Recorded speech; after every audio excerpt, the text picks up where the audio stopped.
Hi, I'm Molly Weiss. And I'm Blake Wood from Envestnet. We're live at Future Proof with Ian Karnell, the CEO and founder of VastAssembly. Thanks for joining us, Ian. Thank you for having me. So, from your perspective, Ian, what's the biggest shift happening in wealth tech right now, and how is your company helping advisors and investors adapt? Yeah, I mean, I think the biggest trend that we see, obviously, with respect to AI is intelligent automation in the front, mid, and back office. I think those are that's the single biggest trend we're beginning to see that has the most transformative kind of impact to the industry today. We see in the mid and back office, these automations that I believe are having a fundamental impact on capacity and the ability to disconnect a firm's capability of taking on more AUM inflow from human capacity. So not necessarily having the number of advisors gate the amount of AUM inflow that you can take at any point in time, which from my perspective is impacting the front office trend that I'm trying to solve for, which is, can we drive accelerated organic growth across wealth management firms and RIAs because of this, increasing capacity and being able to target a larger marketplace, target accelerated growth, and do it programmatically. So I think that's claimed the biggest trend or the biggest impact in wealth is AI automation.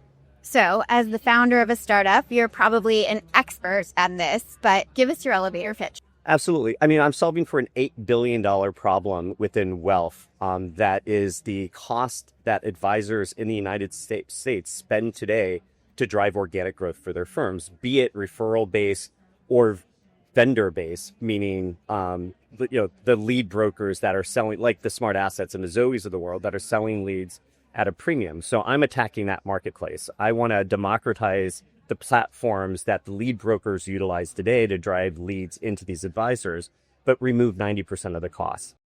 So AI automation, both maybe from your company's perspective and in the industry at large, over the next 3 to 5 years, how do you see that impacting our space? Well, I mean, massively. From a front office perspective, right? I mean, so if RIAs are spending $8 billion a year to drive organic growth, and there's a massive opportunity to take out 90% of that cost, that will do a lot to drive profitability. That profitability can be reinvested back into, their ability to compete for, a much larger, I believe, market share that becomes available. Obviously, the mass affluent and the, ultra high net worth will continue to be a primary focus for the industry. But I think the aperture is going to continue to expand. There's $7 trillion of assets that haven't really been programmatically competed for in this marketplace. And I think AI opens that up. So maybe a little bit separate from automation. What about just kind of true AI capabilities? Like, how do you see that shaping the way that advisors can run their businesses? Yeah, you guys are doing a lot with decision intelligence, driving insights that are hyper predictive that advisors can rely on. And that in of itself driving growth. It's taking data and making it useful for advisors. And we've been, as you know, working on that for quite a while. Exactly. And appreciate the shout out to decision intelligence and what that team's doing. It's amazing. How do you look at AI tools for communicating with end investors or just consumers in general using language? The next generation of investor is very tech savvy, very, data aware. They're leveraging social media channels and digital channels just writ large as a way to get investment ideas, as a way to evaluate who they want their advisor to be. It's very different than their parents' generation and what they leverage to evaluate advisors. This next generation of investor, we know they don't value referrals as much as their parents did. So the primary method for how advisors have been driving organic growth, that's changing.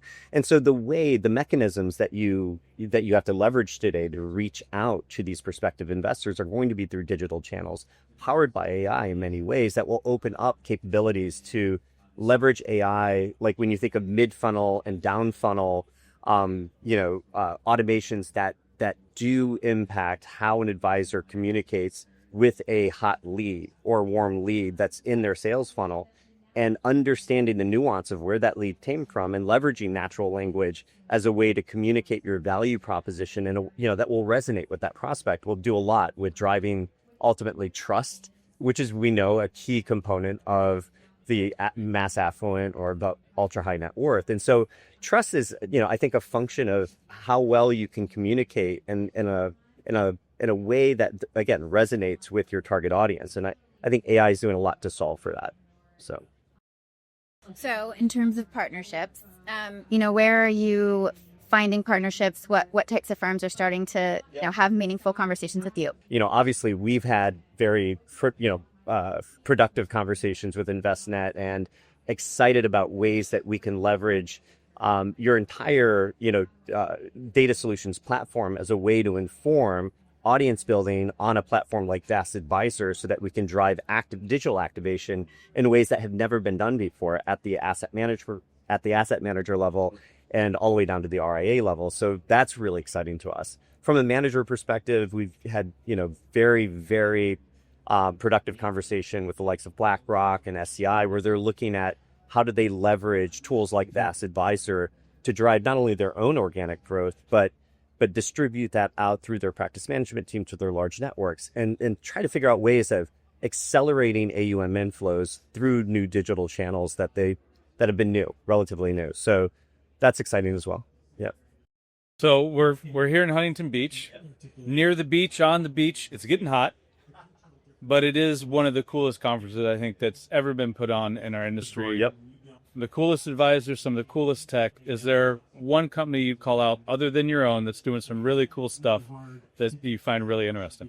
Yeah, so I think I was on a panel with the CEO of Catchlight over Fidelity, and I think they're doing some AI-powered lead scoring, lead intelligence, and for me, for where I'm focused on, in the front office, I think they're working on some really innovative things. That's an integration that we're absolutely looking to include within VastAdvisor as we continue to roll it out. So I think Fidelity and Catchlight are doing some interesting things that are worth taking a look at, particularly on the organic growth side of the business. All right, a little bit more personal. Is there a book or a TV series or a movie you're really excited about right now? Well, so I think, there's a number of AI podcasts that I follow, like the AI Breakdown is a podcast that I listen to often, or open up GPT and start using it to help train you. Using AI for AI is one of the best use cases on a daily basis. Absolutely. Yep. I tell my kids use ChatGPT all the time, and it's been really interesting to watch education evolve to accommodate AI. Yep. They did come home from school last week saying there's this thing called a blue book, because their teachers are now having them write in class essays. And I was like, we know those. Sorry for your pain, but welcome to the club. Yeah, welcome to the club. So let's jump into some rapid fire questions. We'll start with crypto. Flash in the pan, here to stay. Here to stay. Agree. Royalty income, like music royalties, energy royalties. Do you think that's a niche play for high net worth, ultra high net worth? Well, I think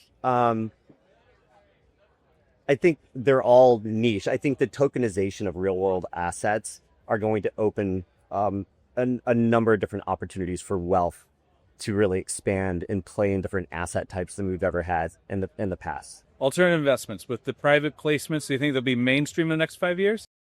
Yep, I think alt is huge. Alt are huge. All right, finfluencers, which Blake and I are trying to be right now. We're doing our. I think we're failing fast. Don't say that. I think this is the beginning of our career. Our update. Do you think that it's a threat, a fad? I think it presents new opportunities for wealth advisors. Again, you have to look at who their audience is, and it's the next generation of investors. So follow the money, right? And so where they're getting their investment ideas, how they're even exploring who their next financial advisor is going to be, is through those influencers. I can't even say it. All right, so last rapid fire question. If there's one thing in the old wealth management world you could throw out, what would it be? Steak dinners. Love it. Not only steak dinners, but 5-hour marathon dinners at the steakhouse. Yes, exactly. Yes. With 10 PowerPoints in between every quarter. Yes. Yep. Podcast versus porterhouses. Oh, that was a great answer. That was unexpected. Yep. That was awesome. Yep. Thank you. Yep. Thank you for joining us, Ian. That was awesome. I appreciate it. That was Ian Karnell, CEO and founder of Vast Assembly. Thanks for having us. Thanks, Ian. Thank you. Appreciate it. Awesome.